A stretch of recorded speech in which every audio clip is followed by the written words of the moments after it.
આજકાલ social media પર અનેક પ્રકારના વિડીયો વાયરલ થતા હોય છે।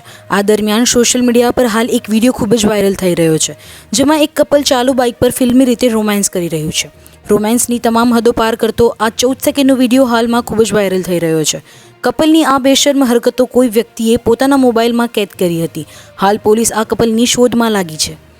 મળતી માહિતી મુજબ આ વિડીયો મધ્યપ્રદેશના પાટનગર ભોપાલના વીઆઈપી રોડનો છે। આ વાયરલ વિડીયોમાં એક યુવતી બાઇકની ટાંકી પર બેઠી છે અને તેનું મોઢું બાઇક ચાલક યુવક સામે છે।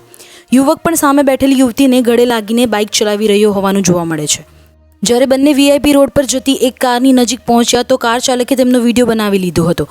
આ વિડીયોમાં બાઇક પર યુવતી યુવકને ચોંટીને બેઠેલી જોવા મળે છે। આ સમગ્ર મામલે ભોપાલ નોર્થના એસપી વિજયકુમારે જણાવ્યું કે સોશિયલ મીડિયા પર ખતરનાક ઢબે બાઇક ચલાવનાર યુવકનો વિડીયો વાયરલ થયો છે। હાલ આ વિડીયો કેવી રીતે બન્યો, કોણે બનાવ્યો અને બાઇક પર જોવા મળી રહેલા યુવક અને યુવતી કોણ છે તેની જાણકારી મળી નથી, પરંતુ તેમણે જણાવ્યું કે પોલીસ વીઆઈપી રોડ પર આવેલા સીસીટીવી ફૂટેજ ચકાસી રહી છે, જેથી બાઇકનો નંબર ટ્રેસ થઈ જાય અને યુવક યુવતીની ઓળખાણ થઈ શકે।